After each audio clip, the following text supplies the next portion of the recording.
Hi guys, it's me, just Lucian again, and I would like to wish everyone out there in Ancient Land a very happy and safe 420 day.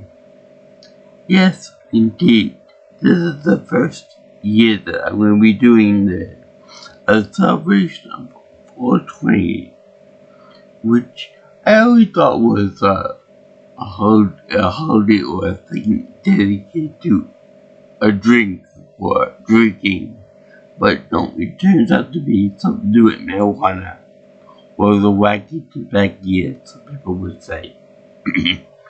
So, I was thinking to myself, what movie should I do for today? You know, being so big and so meaningful to so many people. I mean, not to me per se. I'll get into that in another video, but for those of you who like to smoke up or eat up in edibles and stuff, I would like to say I'm down with the culture. I enjoy some of the visuals and all the other stuff to do with the holiday. And I'm down with eating some special brownies, if you will. But let me think here. I was thinking about what movie I should cover for this year. And I was thinking, maybe I could do Reefer Badness, or maybe one of the Cheech and Chong movies, Open Smoke is available online and all that. So, I was thinking, no, those movies are very fine, they're very funny. Especially about Up in Smoke. But I was thinking, maybe I should do more of a modern movie, something that more people my age would be able to understand. Whereas Cheech and Chong, they were more my dad's generation, and Reefer Bandits was more of a grandfather or grandmother generation of movie, type of thing. So I thought to myself, what would be a good to stand in for a more modern interpretation of a movie that deals with highness and deals more of more lovable characters with a very interesting way of dealing with things, and also trademark drink. And obviously, the punchline is the Big Lebowski. So I decided to watch the Big Lebowski that I have a hard drive. And keep in mind that this wasn't exactly the first time I saw this movie. I saw it years ago. But it's a fucking masterpiece. It's awesome. It's great. It's stupendous. The characters are all likable. The actors are all likable. And there are quite a few little things in it that I didn't notice the first time I saw it. Like, for example, Peter Stormare is in this movie as one of the nihilists, as well as Flea from Back to the Future and the Red Hot Chili Peppers. But also Julian Moore plays Morris Lebowski, the Big Lebowski, David Hillstein's daughter, also the Santa Claus guy, and it's also Jeff Bridges, which is just gets awesome in this movie. Now, I know that he's done a few other big time movies, like Tron Legacy, and Starman, and a few others, I believe, that were like big career moves for him. But this one overshadows everything.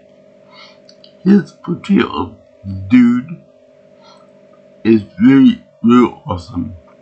Very great. I mean, hell, they made merchandise, they made books as just his interpretation of how life would be.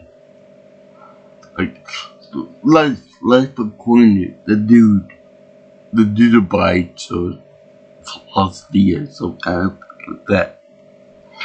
And, they also did that with the Matrix.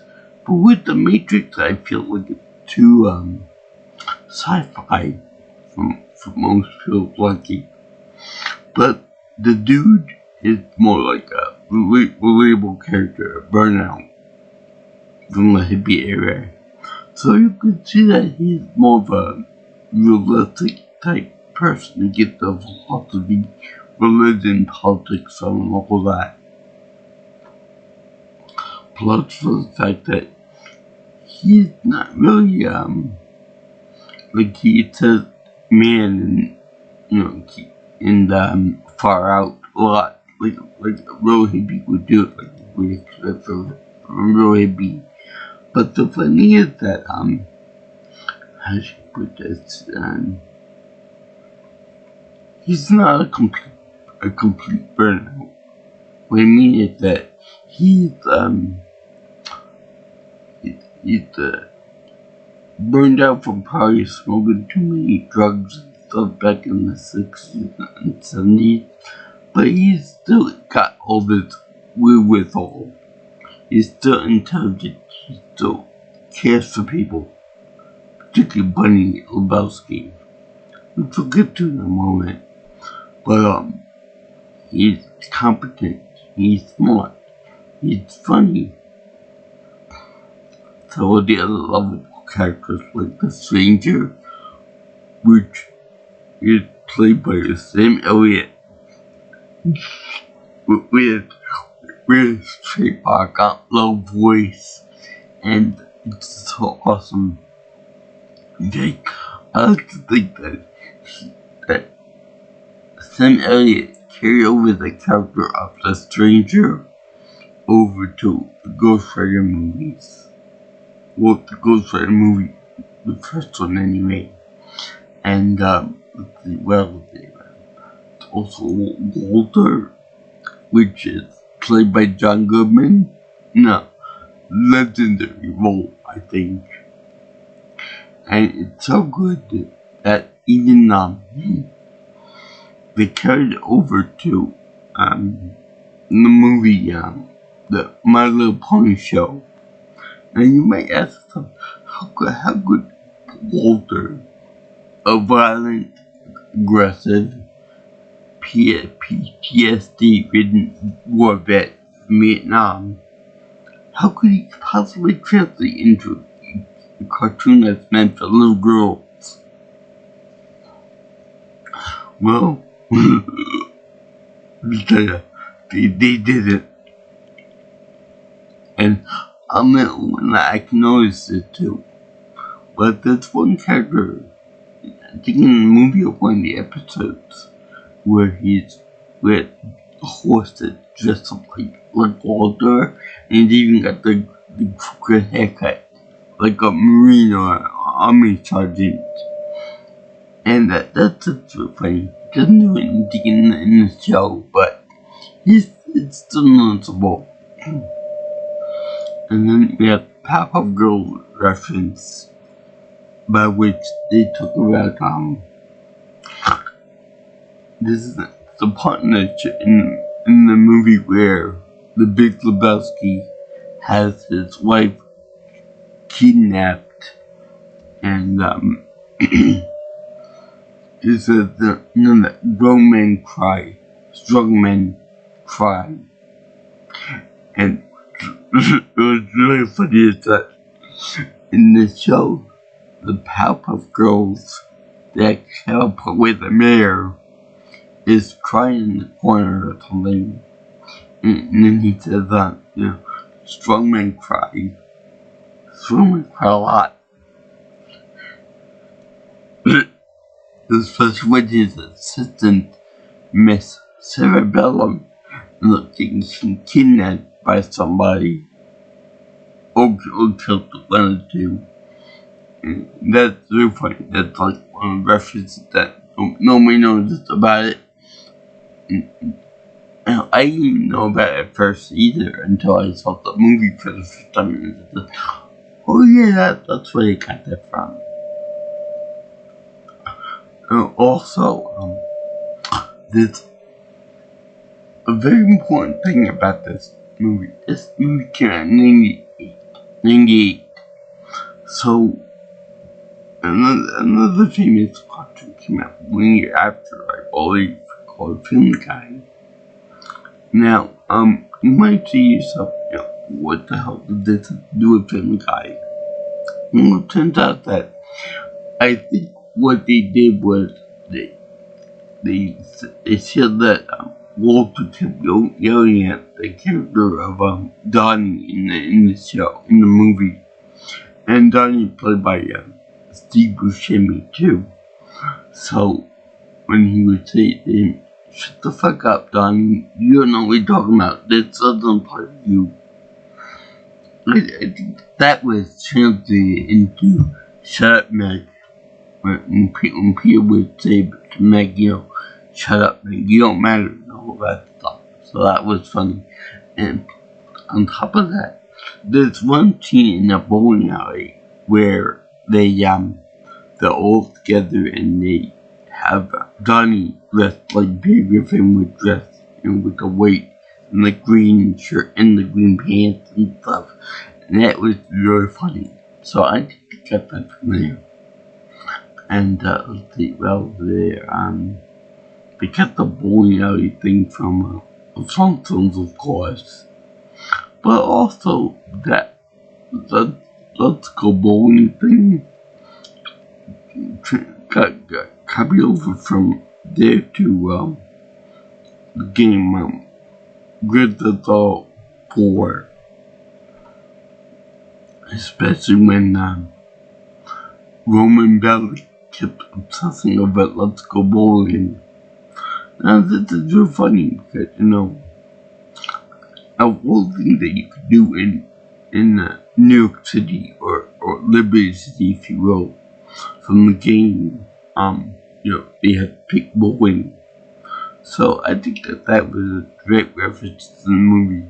I'm not 100% sure on that, but I think that it was. Also, there's also very trippy drug moments in the movie that resemble what happened in the Grand Theft Auto 5 when the main characters end up going to a drug trip for themselves, and they end up being addicted by aliens and all that. So I think that could have been an influence on the game too. I'm not 100% sure on that one either, but I'm just spitballing here. There's also during the weird non-typical type thing in the movie, they have like weird cutaway that could also influence Family Guy, maybe The Simpsons as well too. So this movie is a big cultural hodgepodge where people took from this, put it in the cartoon, took from that, put it in the movie, and everything else. I'm sure I'm probably missing at least one thing, so let me know in the comment section below what you guys think of, what you guys think I could have missed or something. And along the bowling idea, I made sure to get my own bowling balls out of my closet. Luckily, they didn't weigh a ton, so here are the 2 bowling balls on my personal collection.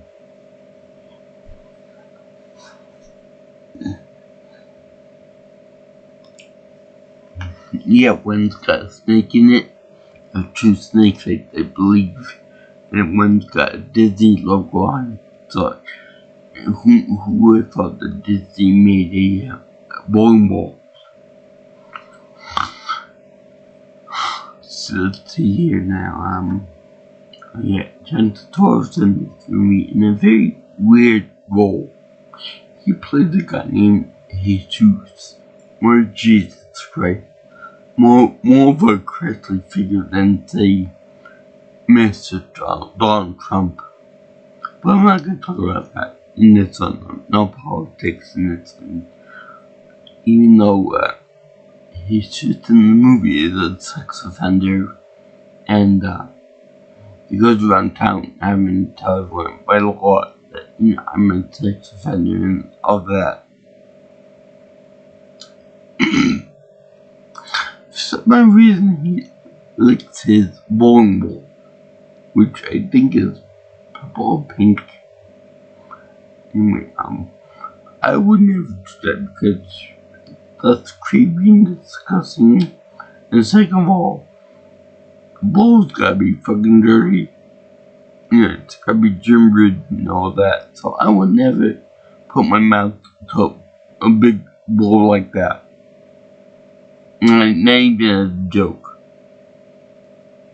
But I used to go to the local bowling alley, not to play the game, but to actually play the claw machine game. So yeah. I mean, I can play the bowling, but by doing it with the ramp, that's about it. And let's see, Again, narration by Sam Elliott as the narrator plus stranger. He talked about the dude. and then he also messes up the word Los Angeles by saying Los Angeles, something like that. You can't stand it when people do that. It's Los Angeles. Anyway, get introduced to the dude, Big Lebowski himself. A very interesting name. It's shared by Rainier, and he's nihilist attacked the dude's house. And one guy even takes a lick on top of his very expensive rug that ties the place together. So then he talk about getting the money, and what the dude has no idea what he's talking about. And funny because even though he talks like a murder hippie, we far out man, and hey man, the guy said the word man 4 times than I can probably count. So he said man all the time and all that. But yet, when he gets hurt, when he's injured, when he's in danger of getting hurt or something, he always says, he screams like a little bitch. That's very funny. Also note that even though the guy is played by Jeff Bridges, that's his real name, I know someone in real life that looks like Jeff Bridges, also named Jeff, with the long hair and everything. It's so funny. So anyway, they have him go over there, and they pretty much assault his carpet, his everything else, and all of that. So then, look, dazed and confused, as you normally would be if some strangers come in and ruin your house, and they give somebody else. So he ends up going to that somebody else, the Big Lebowski himself, and he's talking about how God ruined his carpet and stuff. So as the Big Lebowski is bitching at him and yelling at him and something, he wants to hand out and all this stuff, he just up and ignores him, takes the carpet, and then just walks right out of place, like a real gang would do. Also note that the guy is in a wheelchair too. So, at the end of the movie, Walter gums up everything by picking the guy up out of the wheelchair and dumping him on the floor to make sure he can't, to prove that he's really not crippled. Until he embeds himself again for like the third or fourth time in the movie by making everything worse. Sounds like someone else who knows that it's unnecessary to be involved with and then makes everything worse. But we're not gonna mention any names here. Also note is that with Walter and Lebowski, the dude, is that it's kind of like the same character opposition as in Forrest Gump between Forrest and Jenny. One's more of a free bird type character, like a hippie person, and the other one's more into the army and all that. And it's not that both Forrest and Walter are both Vietnam vets, although we never actually see any of Walter's training or combat experience, probably for the best. But unlike that movie, in this one we actually follow around the hippie type character, the dude which abides by everything. And it's just so good. So anyway, on the way out, he meets Miss Bunny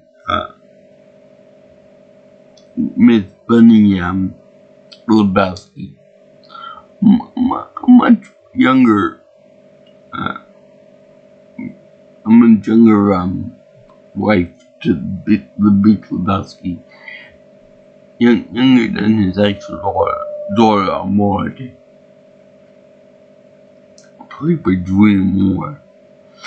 Now, we never actually shown what Maud's mother looks like, but I would consider her weird because the daughter Maud is just pretty nuts. She's like one of those neoliberal,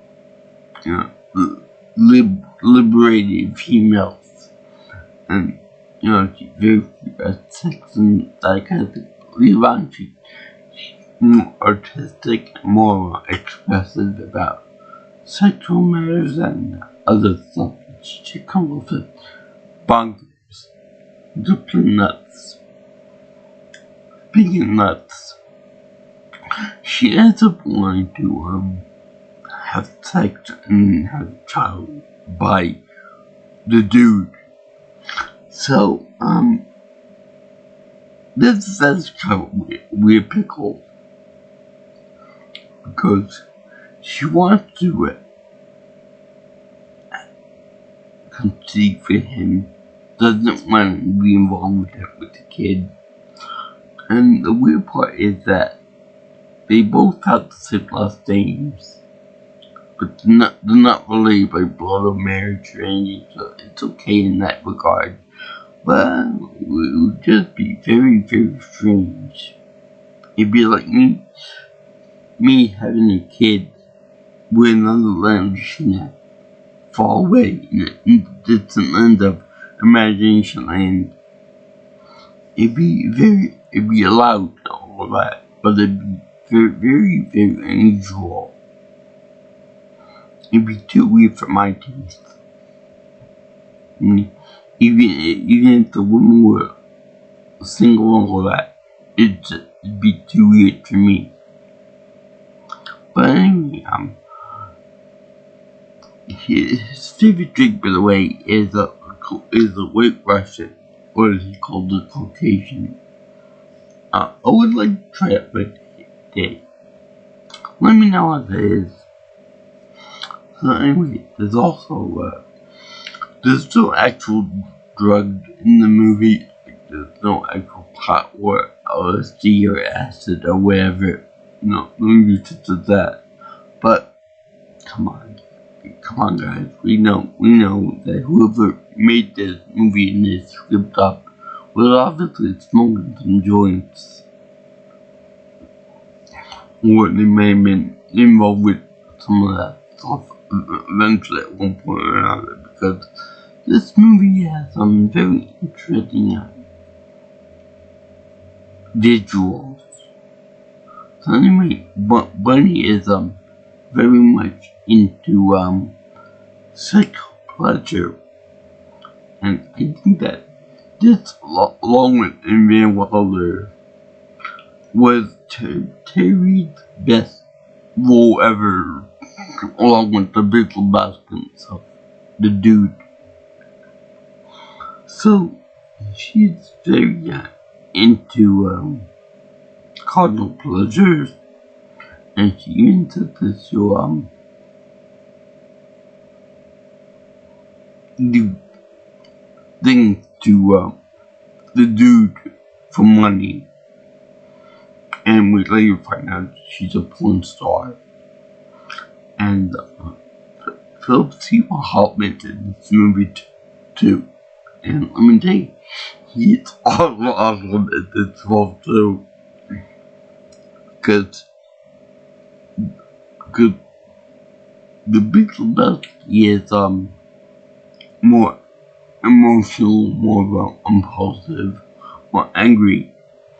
Philip Seymour Hoffman, which played the character of Brent, and they even name, but Brent actually is more common, more secretary assistant like, so he's more of a level-headed character over the Lebowski himself. And just when she makes this weird gesture to the dude, he says delightful and feel like charming, and moves him along.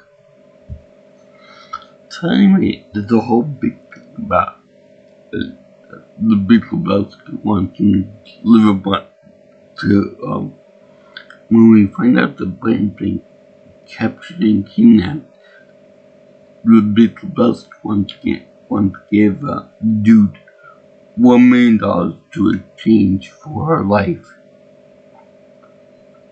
And of course, Walter's gotta get involved, it's Shabbos, which is the Jewish day of rest, and those lucky Jews, they can't do anything involving work for whatever reason. So anyway, it ends up backfiring on him because Walter instinctively makes everything worse, and he ends up giving the captors his own dirty laundry. And I'm not talking about like one spot here, one spot there. I'm talking about filthy underwear, to the point that I don't think that the man washes and all clothes. And then we get the scene where he's at the bowling alley with his suits. Now, I'm not really too sure if they would go for him being gay in the movie, or come out of somebody, but it does seem very creepy and very weird. And I find it very strange that anyone would name the kid Jesus. Jesus. Because, it's not like you can just win the kid anywhere like that, Jesus, what would you do? Go in the corner. I wonder if the real Joseph actually did that. Hey, Jesus, go back and go in the corner. You don't want to go in the corner. You're not my real daddy. Get up what you do. Oh, yes, I can. I mean, get on Earth. how, yeah, you can't punish anybody named Jesus. Especially when he done something very naughty like sexual assault. I think that you only have to announce to your neighbors what you did if you were involved in pedophilia. Or it could be for both the pedophilia and regular sexual assault. I don't know. But I won't find out either. And he had to do that. But in all, I would say that Dr. Toro character in this is a minor thing. And I like the way when Walter really gets in trouble and he really has that with the dude, he cares more about the bowling tournament over his life or the dude's relationship with him. That's really funny. And we all have friends that care more about their own sporting events over their own life or their own friendships or whatever. That's really hilarious. So anyway, they get into the big fight, and then captors find out that it's not really his money and stuff, and that it was just Walter's old underwear, and they send themselves over to the dude to collect the money again, but this time the dude in the bathtub enjoying a warm bath, and he come up with a weasel or a ferret, and then dumps the ferret into the tub with him. And as he's trying to scream to get out, one guy is pushing him back down into the water. While he's screaming like, ah, ah, ah, ah. It's so funny. I mean, it's funny that he refers to the moment. That's not a moment, that's a ferret. I know because I used to know someone that had a ferret for a pet. So, anyway, they have a thing where they have Walter bringing his wife's dog to, maybe his ex-wife's dog to,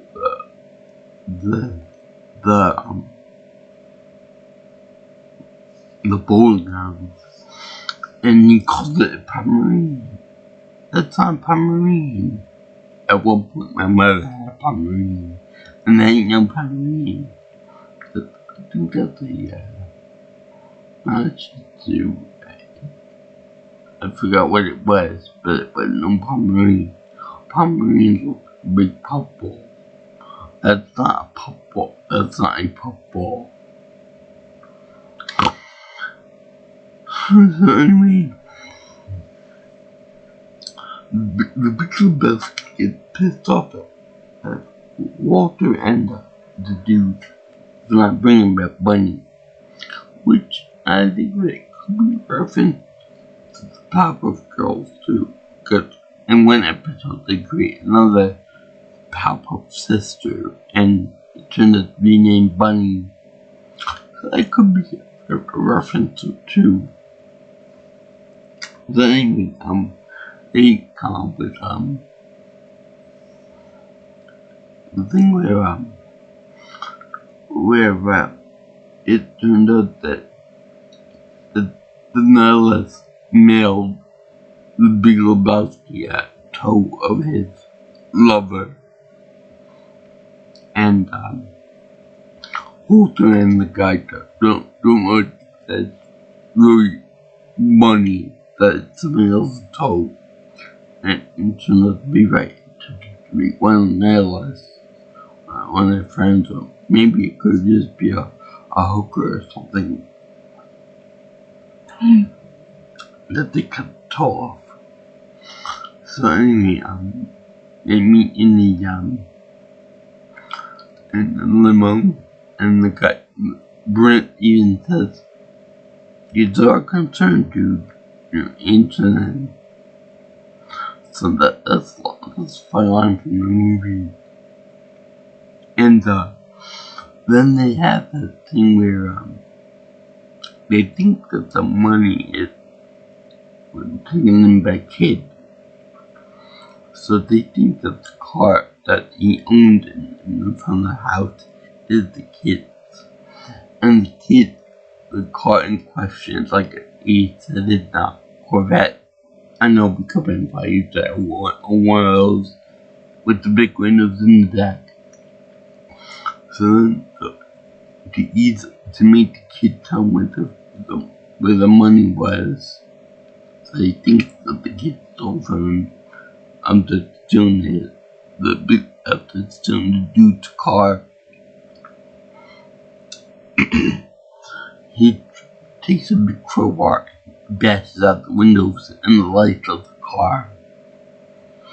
And what's so funny is that that's not the kid's car. It's the neighbor's car. And so the neighbor ends up taking the crowbar and beating the living crap out of the Big Lebowski, out of the dude's car. So basically, Walter acting out again.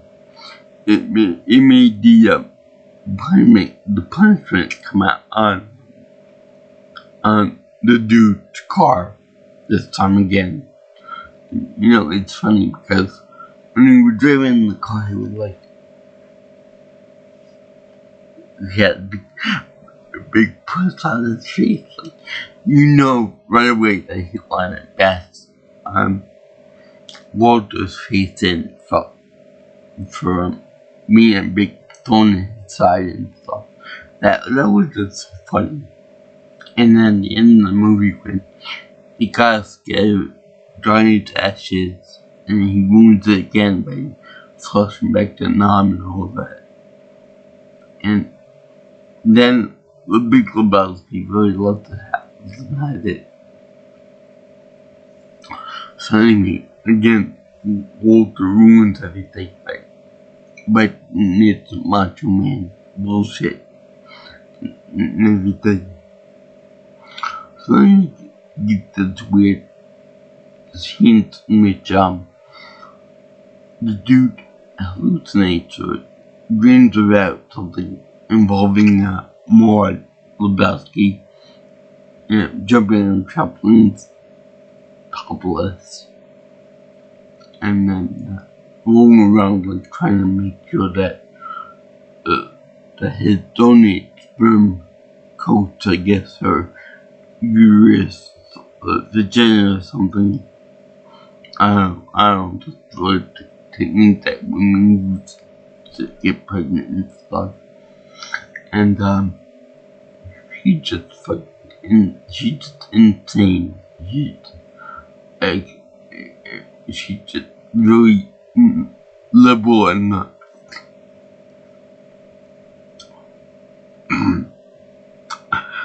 And she has for some reason she has a British accent, but nobody else in the movie does too. And they refer to Chinaman, even though, believe it or not, it's a dude that says, "That's not cool, bro. It's Asian American to describe Chinese people." So it's pretty funny to see him being all politically correct and all polite and everything. And let's see what else there.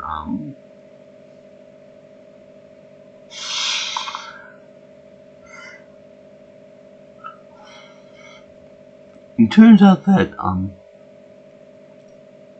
Bunny actually is a porn star involved with porn industry and a fluffer in the movie.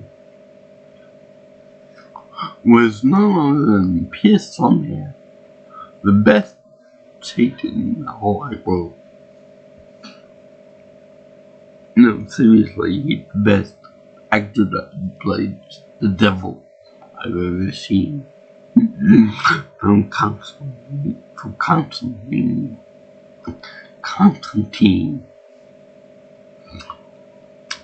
So, yeah, I have,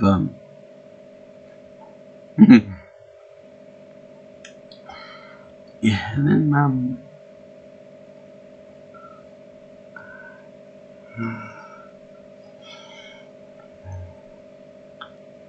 it turns out that Bunny was Duncan, she just ran away for a brief couple of days, and everyone was worried about her.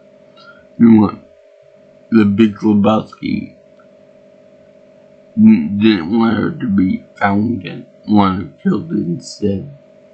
That's why he sent out the month to take money and stuff for her, because he wanted her to be killed.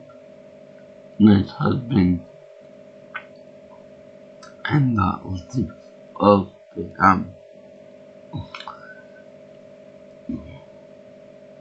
she returned back safe and sound, and then Walter picked the guy out of his wheelchair, and then dropped him on the floor, and then the dude's like, Walter, what'd you do? What'd you do? Why did you do something that stupid to the old man? And also, I don't know if they forechild this in the movie, but they had where the dude's car was stolen or taken by the kid, and he was in a parking spot that was designated for the disabled people, and then Walter tried to do this Big Lebowski, and it turned out to be correct that the guy was crippled. And let's see here, well, there's the weird hallucination about the bowling shoes and bowling alley with the women dressed up like showgirls with the legs open, and the dude was just going through them, floating through them down the alley, and looking up and seeing the nice view. And then he was like,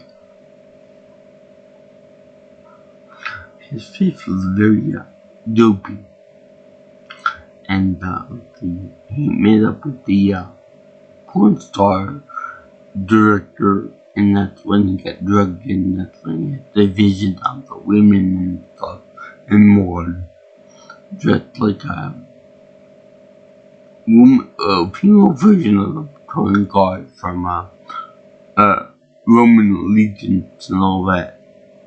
For some reason, I don't think else there. The end, after everything was all said and done with, after Bunny was turned and everything was square with the money and stuff, none of us still wanted to beat the crap out of Donnie and the dude and Walter. But Walter actually did some good with his combat training. He took up one ALS with his bowling ball.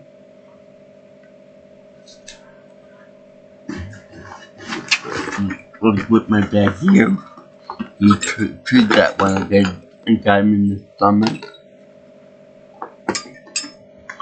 And he also bit one of the pierced some hair off. And then the other guy also got killed, got knocked out by the Duke. And it's funny that it's hot and trashed anyway. Kind of like Dude with the car. And let's see here. Unfortunately, Donnie got killed, not by any friendly fire or anything, because I got a heart attack and died right there on the spot. So, at the mortuary, do you want to pay for everything, the good money and stuff, the $1,000,000, whatever money he had was up, but Walter didn't want to pay for it.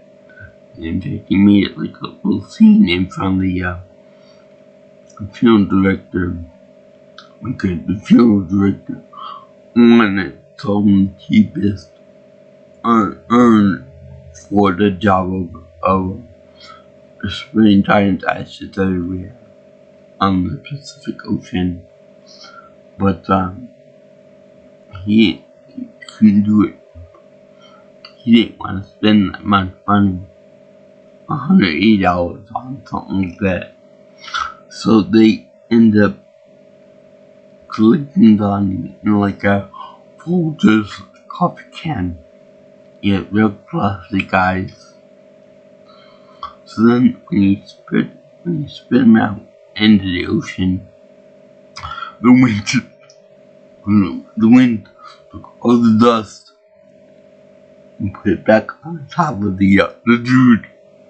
You see him getting all covered in his ashes.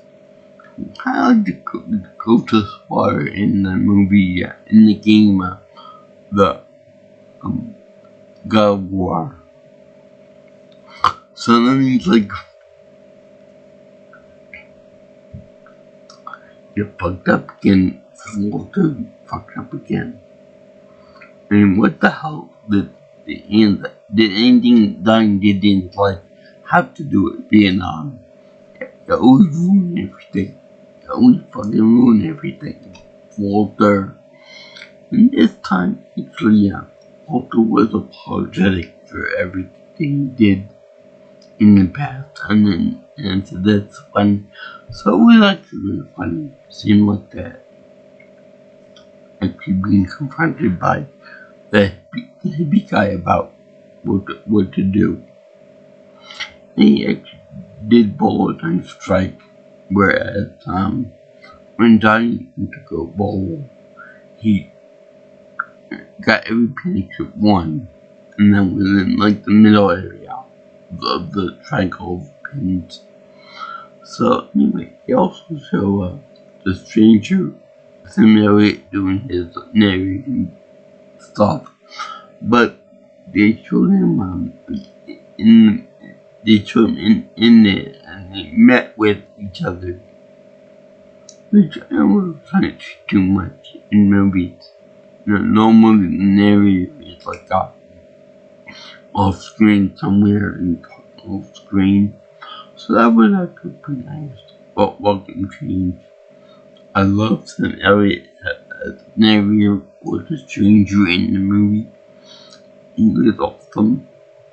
How there wasn't a single character in this movie that wasn't awesome. Everybody was great. The movie was phenomenal. Furthermore, even though the character was eccentric at best and weird at worst, she was so funny as all. David Austin, I think that was his last role ever before he passed away.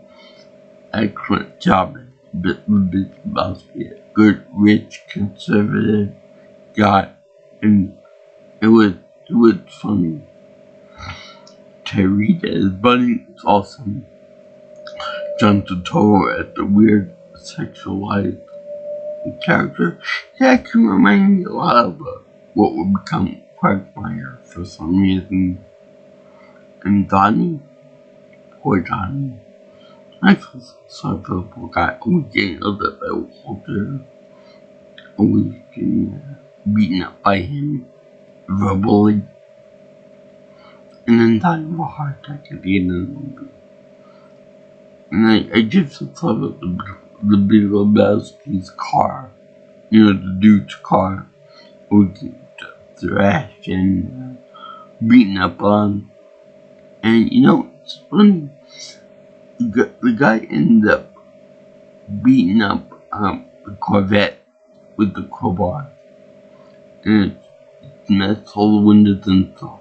But when the owner actually took away the crowbar from Walter and started to attack the dude's car, it survived the first couple shots with the same bar. So that was actually really weird. And what was also really weird was that the dude actually tried to copy over the stranger's weird advice. Kind of like in when Tim Taylor would copy over Wilson's advice, but it would get messed up in Home Improvement.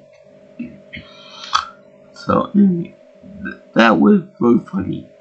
It said something about today you take the bar, you bite into the bar, or something about cheat day or something or other. And that was the whole movie, the whole experience was very awesome.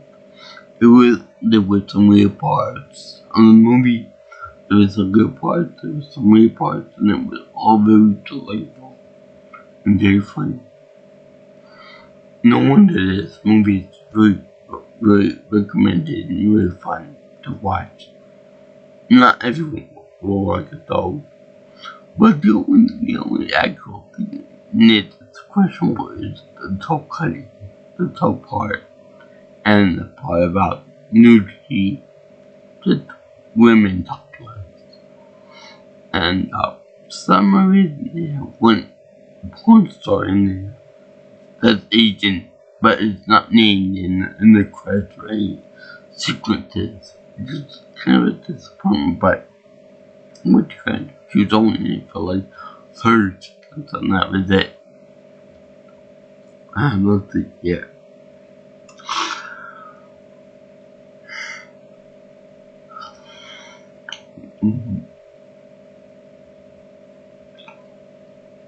It was actually really funny, and it was actually said that Bunny wasn't really a single woman. She was a person that ran away from her own family to join like a rich sugar daddy in the form of Big Lebowski himself. So even she was very suspicious that she ran away. It's also implied that she could be underage, or maybe in the cusp of turning the right age. So there was that. And that's where the dude figured out that she was just there for the money, and she wanted to take the money and run away for herself. I think $1 million or something like back in '98, where it said that it's like $5 million in today's money, or something like that. Well, it wasn't just $1 million; it was a little more, I think. But anyway, I thank you for watching my little review of the Big Lebowski. It was a trip. Quite literally, it was a good movie. It was a great characters, great lovable characters that you want to hate, characters that you want to love, and unfortunate characters like the Big Lebowski himself as well. So Silver Hoffman, Brandt, and Jeff Bridges and Big Lebowski himself. And there was Walt Lebowski, and then there was Walter, Donnie, poor Donnie, rest in peace, but I tell you, man. And then there was his truths, which was so funny, especially because of his Spanish accent. It was hilarious.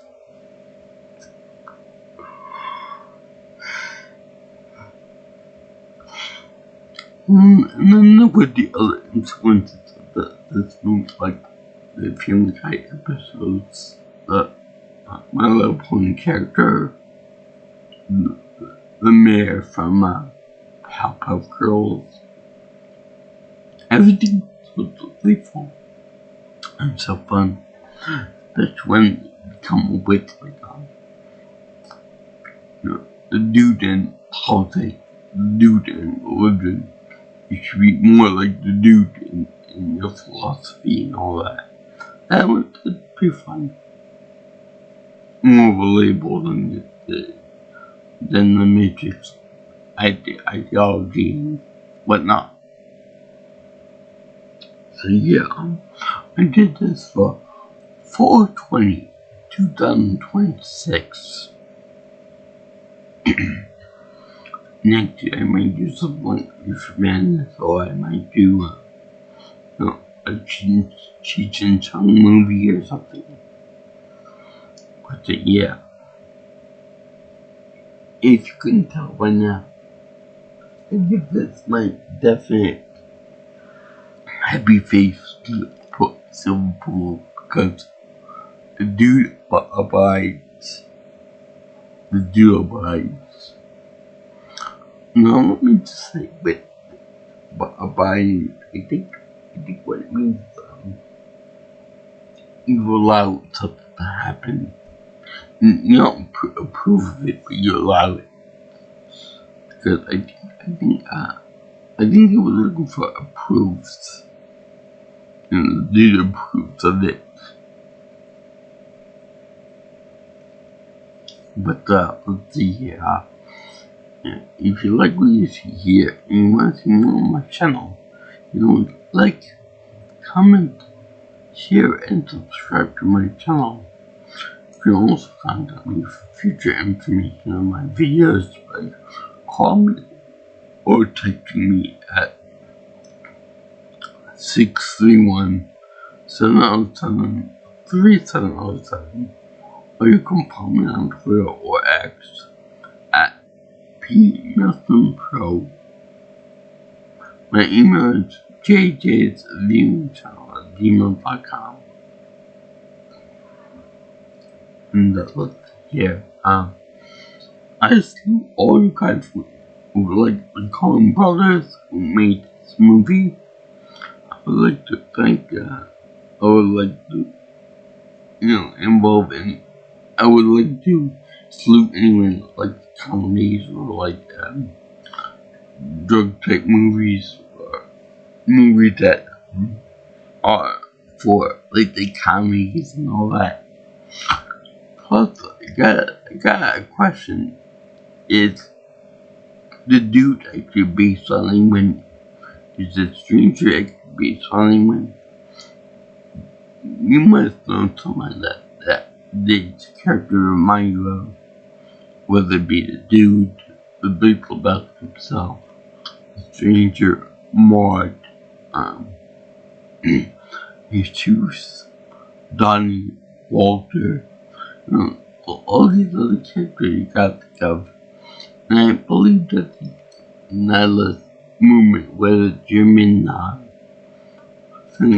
German political movement or philosophical movement, where they don't believe in its life or whatever. I'm not 100% sure about that, but it was neat to see them all being portrayed in German as Germans. Let's see here. I definitely recommend this movie. It's awesome. It's a masterpiece. Comic gold. I hope there was a sequel involved, or if they would think about making a sequel, but don't do it. This movie is perfect as it is. Doesn't be ruined by any more Lebowski's. Even though there is going to be a little baby Lebowski. Yeah, it did take, and and Maud is pregnant with a baby. Poor thing, so sorry for it. Anyway, peace out, my brothers and sisters. I'll see you in the next video because I abide by this movie. It's great, it's wonderful, and that's why I got ciao ciao, Oliver Jersey, and I'm saying.